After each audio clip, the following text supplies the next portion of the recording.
Alors nous nous retrouvons pour la troisième partie de cette vidéo consacrée à l'étude de compatibilité amoureuse de ce jeune couple princier qui vient de se former, et donc on va tout de suite s'atteler à ce qu'on appelle la synastrie.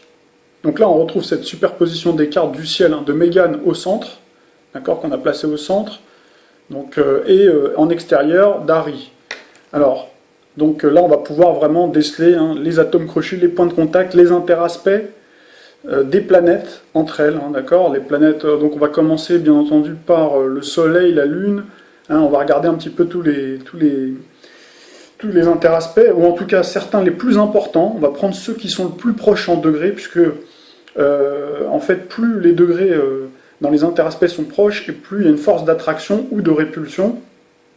Après, bien entendu, si on s'éloigne de 5-6 degrés, d'un ordre de 5-6 degrés, forcément il peut y avoir toujours un impact, mais peut-être moins fort. Après, tout dépend de plein de paramètres, on ne va pas trop rentrer dans les détails, mais en tout cas, voilà, on va donc démarrer, tout en sachant que les astres rapides, donc par exemple Vénus, Mars, symbolisent l'attraction, l'attraction de Vénus, la sensuelle, et Mars, le désir. Après, tout ce qui tourne autour de la Lune et le Soleil, puisque là on parle quand même de mariage, donc là il faut s'intéresser à justement plutôt Lune-Soleil. Donc là, ce qu'on va faire, c'est qu'on va isoler à chaque fois chaque interaspect. Bon, on va pas trop s'étaler sur les maisons, etc., sinon ça serait vraiment trop long et trop compliqué, mais voilà, on va regarder vraiment les principaux, et puis on terminera par un petit tirage de cartes pour faire la synthèse. Voilà, au niveau de mes ressentis à moi sur le plan plutôt médiumnique et voyance. Alors le but, vous l'avez compris, c'est vraiment d'arriver à déceler le potentiel de réussite. Bien entendu, c'est pas un verdict définitif. C'est pas parce qu'on voit par exemple un mauvais aspect isolé que ça y est, c'est la catastrophe, etc. Parce qu'il peut y avoir plein d'autres aspects qui peuvent contrebalancer, etc. C'est vraiment tout un art, c'est pour ça que c'est assez compliqué, mais ça donne quand même des tendances. Alors, on va tout de suite démarrer. Donc, déjà, le Soleil, vous avez compris que Mégane est du signe du Lion, et Harry, donc du signe de la Vierge. Donc, forcément, déjà, ces deux signes-là, c'est vrai que quand on parle de compatibilité amoureuse dans les ouvrages que vous avez dans le commerce, etc., quand on parle d'astro-compatibilité, on parle souvent des signes du zodiaque, et c'est vrai que, par exemple, si on prend la Vierge, c'est un signe qui est discret, plutôt effacé, enfin en tout cas c'est cette réputation qu'on lui prête, alors que le lion a plus besoin de reconnaissance, d'attention, d'approbation, il a besoin d'admirer son compagnon, besoin d'admiration elle-même, donc il a besoin aussi d'attirer, ou en tout cas naturellement les lions, avec le soleil qui est dans son domicile, peut attirer les projecteurs, le feu des projecteurs, surtout qu'on parle quand même d'un couple médiatique. Donc ça veut dire que quelque part, Harry pourrait être un petit peu éclipsé par justement la force du lion. Donc ça, il faut voir comment Harry, qui est quand même quelqu'un, on l'a vu dans son portrait, qui peut être aussi ambitieux d'une certaine manière, avec un Saturne qui n'est pas en harmonie. Le Saturne de Harry, en réalité, même s'il est très loin, en degrés, on va regarder tout ça au niveau des degrés, mais il n'est pas en harmonie avec le lion. Donc attention, déjà, première tendance. Donc ça veut dire que Harry, qui a une tendance perfectionniste, être dans le détail de la Vierge, donc peut avoir de mauvaises conséquences si, par exemple, tout à coup, il se mettait à critiquer Mégane, même si c'est des critiques constructives.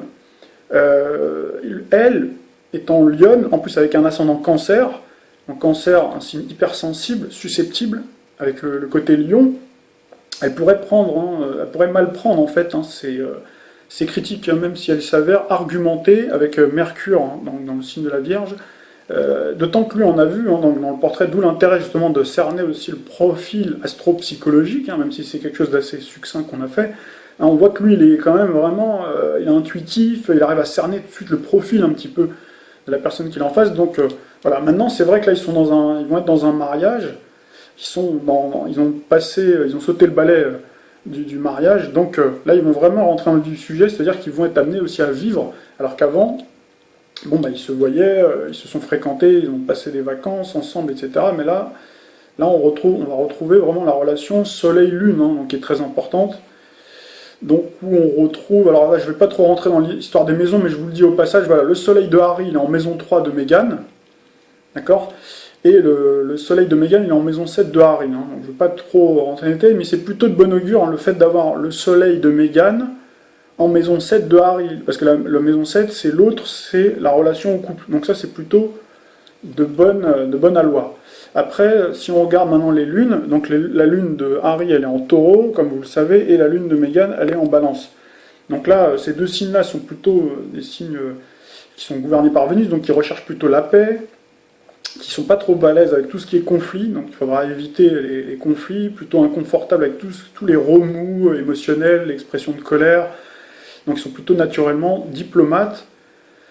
Donc voilà, ils vont chercher un environnement plutôt paisible, harmonieux, tout en sachant qu'Harry, avec une lune en taureau, va vouloir un côté plutôt simple, plutôt rustique, voilà, alors que Mégane, elle a besoin d'un petit peu plus de relations, d'interaction sociale. On a vu tout à l'heure hein, que Harry, lui, il pouvait hein, des fois aussi aimer sa solitude, parfois, ou être tranquille. Peut-être que lui aura peut-être plus envie, avec une lune en taureau, qui est plutôt possessive, il aura peut-être plus envie de l'avoir pour lui tout seul, quoi, d'une certaine manière. Hein. Alors qu'elle, avec la lune en balance, la balance est un signe d'air, qui aime bien les contacts humains, etc., la communication, les échanges. Donc voilà, alors après, ce qui est bien, c'est qu'on va voir qu'il y a beaucoup de choses, hein, beaucoup d'éléments qui contrebalancent, notamment on verra avec Vénus, Vénus-Lune, etc. Hein. Donc en tout cas, les goûts plutôt sont sympathiques, on peut voir un rapprochement sur tout ce qui est le rapprochement par rapport par exemple aux arts, la littérature, le théâtre, la culture, etc. Donc c'est plutôt une bonne composition, je dirais, hein, d'avoir lune taureau et lune en balance. Hein. Alors il faut savoir que la lune de Harry en maison 11, donc la maison 11 c'est la maison des amis, des projets, donc ça veut dire qu'il pourrait être, lui ou elle, apprécier des amis et faire des projets futuristes, et lune de Mégane en maison 8 de Harry. Donc là, ça montre justement que la lune va aider à la transformation de Harry quelque part. Hein. C'est-à-dire que cette femme-là va lui changer la vie, et c'est normal, puisque c'est un peu le but hein, quand même d'un mariage, c'est qu'en général ça vous change la vie, mais là ça peut être vraiment une transformation profonde intérieure. Hein.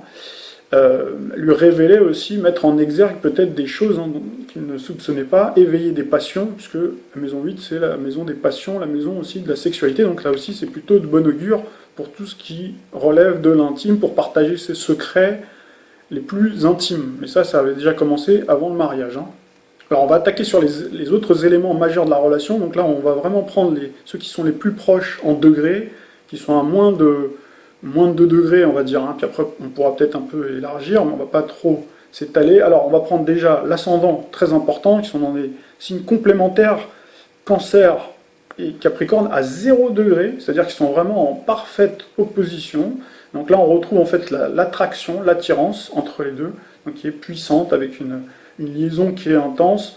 Donc ça c'est plutôt de bon augure, hein, c'est-à-dire qu'ils peuvent être amenés à aimer travailler ensemble, et en même temps, puisque l'opposition c'est aussi la complémentarité, mais l'antagonisme, hein, donc il peut y avoir aussi des jeux comment dirais-je, il peut y avoir de la compétition hein, entre eux. Hein.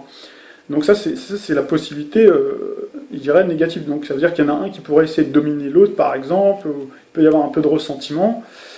Voilà, donc il peut y avoir en tout cas de bonnes choses, hein. Par contre pour la collaboration, pour coopérer, chacun d'eux peut faire ressortir quelque chose de fort, de franc et direct, donc il faudra par contre éviter justement les antagonismes et être diplomate. Donc là on retrouve justement des éléments, d'autres éléments qui contrebalancent, qui permettent quand même d'apporter donc cette harmonie, hein, notamment avec le côté balance taureau. Alors maintenant, le soleil d'Harry qui est en dissonance à 0,37 degrés de Neptune, de la Mégane. Donc là, ça montre, attention au risque de mirage. Donc ça veut dire au moment où on rentre dans le mariage, c'est-à-dire avec le soleil où on incarne finalement l'homme, on se met dans le costume de l'homme marié. Donc là, ça veut dire que là, on va avoir des détails avec la Vierge qui vont être, voilà, qu'on n'avait peut-être pas vu, parce que là, on rentre dans la vie quotidienne, et donc il peut y avoir des déceptions, il peut y avoir il peut y avoir peut-être une tendance, peut-être qu'il a vu Meghan avec le filtre un petit peu de son imaginaire, elle a une tendance aussi à peut-être mettre de côté, parce qu'il était attaché à elle, parce qu'il y avait cette attirance qu'on va encore détailler après, cette attraction, etc. Peut-être mettre de côté sous le tapis des choses qu'il avait peut-être vues, mais comme il l'avait pas encore, si vous voulez, il n'était pas encore marié avec elle et il n'était pas sûr de l'avoir, alors peut-être qu'il a mis ça un petit peu de côté.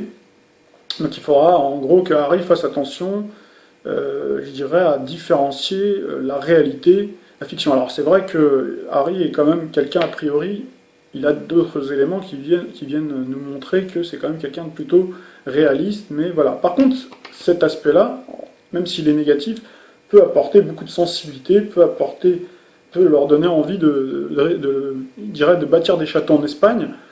Alors c'est vrai qu'étant quand même des gens plutôt aisés, etc., ils vont pouvoir vraiment faire des choses fantastiques, quoi. C'est sûr que, par exemple, un couple qui n'aurait pas beaucoup de moyens financiers, bon, d'avoir cette Neptune pas tellement bonne, ben, ça peut les orienter vers de mauvaises choses, si vous voulez. Voilà, peut-être une tendance à réveiller des fragilités. Moi, ça peut être un couple qui commence à se mettre à toucher à l'alcool, ou vous voyez, dans l'oisiveté, on fait un peu n'importe quoi. Là, au contraire, ils vont peut-être pouvoir aller voyager, justement faire des choses, on avait parlé du caritatif, etc. Donc c'est plutôt pas mal. Donc voilà un petit peu. Donc ensuite, on passe un autre aspect, alors plutôt pas positif, mais plutôt, voilà, qui est plutôt pas mal malgré tout, malgré un carré Jupiter de Harry. Donc Jupiter de Harry, voilà, qui est ici, à la lune de Meghan. La lune de Meghan. Donc là, à 1,20 degré, donc malgré tout, c'est plutôt un aspect plutôt, malgré tout favorable, où on voit qu'ils aimeront plutôt, ça met de la bonne humeur, on va dire, plutôt de la bonne humeur dans leur relation. Donc avec Lune Jupiter, donc tendance plutôt à s'amuser, à plutôt se soutenir.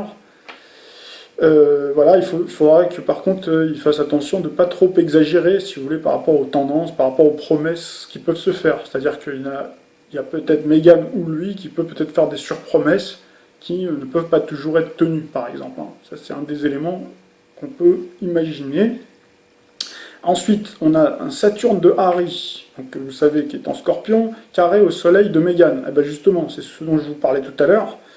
Donc ça, par contre, c'est pas un superbe aspect. Ça, vraiment, c'est très, très, je dirais quand même assez problématique, honnêtement, puisque Harry doit faire attention de ne pas juger, critiquer Meghan de manière trop abrupte. Là, elle peut se sentir effectivement frustrée, d'autant que Saturne, ça nous parle bien aussi de l'establishment, de tout le protocole, enfin tout ce qui tourne autour, je dirais de la royauté, des institutions royales, puisque Harry, lui, y est quand même attaché, puisqu'on a vu qu'il avait un côté militaire, et qu'il ne transigeait pas avec tout ça, donc attention à ce que Meghan, même si elle va tout faire pour que elle fasse bien, si vous voulez, parce qu'elle a quand même de la tenue, etc., elle va tout mettre en œuvre pour être à la hauteur, mais peut-être que Harry va peut-être d'une manière ou d'une autre, ou peut-être c'est pas forcément lui directement, mais ça peut être justement la hiérarchie, c'est-à-dire donc autour de lui, tout l'environnement, si vous voulez, toute la structure donc royale, qui peut lui montrer beaucoup de frustration, comme de la rejeter, qu'elle peut se sentir par exemple rejetée, sentir une sorte de frustration, donc il peut amener Meghan à être en colère, d'autant que quand même, donc le lion veut toujours, c'est un signe aussi royal, donc il veut faire partie de ce monde. Donc il faudra faire attention en tout cas que lui, Harry, n'en rajoute pas. Voilà, n'en rajoute pas, en tout cas si on isole bien entendu cette tendance-là, parce que sinon ça pourrait vraiment, vraiment, vraiment faire des ravages, et on le verra après par rapport au cycle planétaire dont je vais vous parler tout à l'heure, qui viendront appuyer sur ce secteur-là. Je vous le dis tout de suite, comme ça je risque pas de l'oublier, ce sera plutôt après 2020, où on aura Saturne qui passera en Verseau, au carré du Scorpion et du Lion. En opposition au Lion et au carré de son Saturne à lui. Donc là, attention à cette période-là, très très très délicate. D'autant qu'elle va percuter aussi la Lune de Harry, avec en plus une tête du dragon pas très loin, il y aura Uranus, etc. Donc là, Là, il faut vraiment faire très très attention à cette période.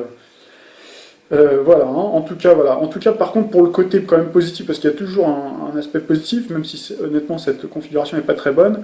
Donc, en tout cas, ça leur permettra quand même je dirais, d'affronter certains défis, d'être, comment dirais-je, d'être ensemble sur certains points. Il faut faire attention juste qu'il ne soit pas étouffé, si vous voulez, hein.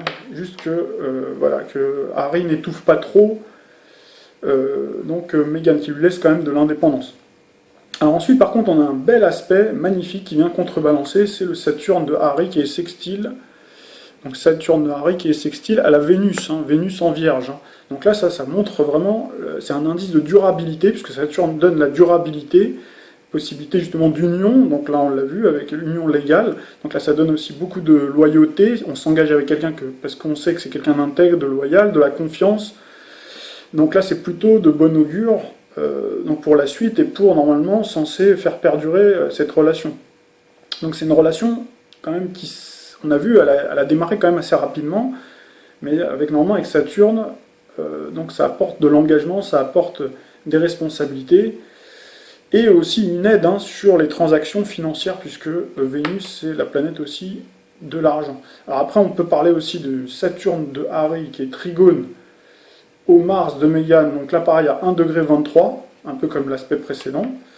Donc là aussi c'est pas mal pour la vie au quotidien, puisque Mars c'est une planète énergétique, Saturne c'est les responsabilités, donc par exemple pour s'atteler à tout ce qui est tâches quotidiennes, de la vie quotidienne, tout ce qui est effort routinier, d'aller faire les courses ensemble, etc., tout en sachant que, j'imagine, hein, que, vu leur statut, vu leur standing, ils auront des personnes qui vont faire ça pour eux, mais voilà, ça peut les aider quand même à construire. Là on parle de construction justement, chaque fois je rigole quand je parle de construction, parce que Saturne c'est justement le grand bâtisseur, hein, justement, qui est là pour stabiliser, pour ordonner, pour discipliner, et pour permettre de bâtir brique par brique leur relation. Donc là c'est plutôt une bonne tendance, hein, une tendance. On a Uranus donc qui va venir, donc il y a 2 degrés, alors là c'est un petit peu plus que 1 degré, 2,07 de Uranus donc au soleil de Meghan, qui forme un trigone, donc le Uranus voilà, qui est ici, trigone au soleil de Meghan. Donc là ça apporte un petit soupçon d'excitation, d'enthousiasme dans cette relation, donc ça stimule la créativité, l'inventivité, donc une envie aussi peut-être de casser la routine justement. Donc là c'est bien, parce qu'avec tout le protocole qu'il y a autour, ça c'est plutôt un aspect plutôt sympathique, qui va leur donner envie d'innover dans leur relation, de dépoussiérer un petit peu leur relation, quand elle aura tendance un petit peu peut-être à être un peu trop redondante, toujours d'avoir de nouvelles idées pour partir de plus belle. Puis ensuite on a un beau sextile, soleil sextile à l'ascendant donc de la Belle, donc ça c'est plutôt pas mal aussi. Ça peut expliquer aussi leur union, leur mariage. Ça permet de s'apprécier, de travailler ensemble, de vraiment de s'impliquer sur le plan amoureux et de rester un petit peu toujours bons amis, etc. Puis on a également l'ascendant de Harry qui est trigone, donc c'est l'ascendant lui là en Capricorne, en trigone à la Vénus aussi donc de Meghan, hein, à 1,42°. Donc là on retrouve le romantisme, donc l'admiration, donc beaucoup de gestes. Je pense qu'il lui achètera souvent des fleurs, des cadeaux, des présents pour lui témoigner en fait son amour. Et c'est vrai que c'est vraiment l'aspect typique des mariages. C'est l'aspect typique qui peut conduire monsieur et madame, si vous avez ça dans vos thèmes, si vous êtes en couple par exemple, qui peut vous conduire devant l'autel pour vous engager sur le plan amoureux. Alors voilà, je vais abréger, parce qu'il y aurait vraiment beaucoup à dire, hein. Pour faire un thème complet, ça prendrait des heures, mais voilà, je vais insister sur un aspect délicat. Il y a plein d'autres aspects agréables, plutôt sympathiques, qui montrent bien de toute façon, comme je vous l'ai dit, hein, notamment on a la Vénus, que je ne vous dise pas une bêtise, Vénus de Harry, qui forme une conjonction à Pluton, de la belle Meghan, d'accord ?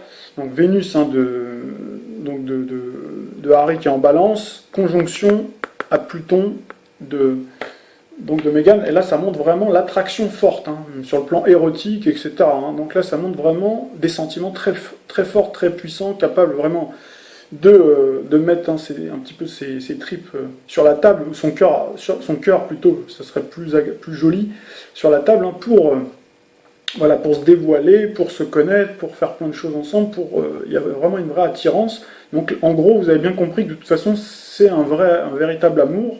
Maintenant, là où on retrouve un aspect qui est défavorable, en plus de celui dont on a parlé tout à l'heure, ce mauvais Saturne-Soleil, il y en a un autre, c'est Uranus, donc de Harry, qui est à 9,52 degrés du Sagittaire, carré à la Vénus de la belle Meghan. Hein. Donc ça c'est problématique, puisque Uranus, c'est la planète des divorces, hein, c'est la planète des séparations. Donc en plus, il n'y a que 3,15 degrés d'écart. Donc ça, c'est un point vraiment de fragilité. Bon, pour le moment, tant que Saturne soutient Saturne-Pluton, il y a ce soutien-là en Capricorne, normalement, le couple, il est solide. Hein. Après, il faudra voir comment ils vont passer le premier cap, c'est-à-dire ce duo Saturne, Saturne en Verseau. Déjà, ça c'est la première chose.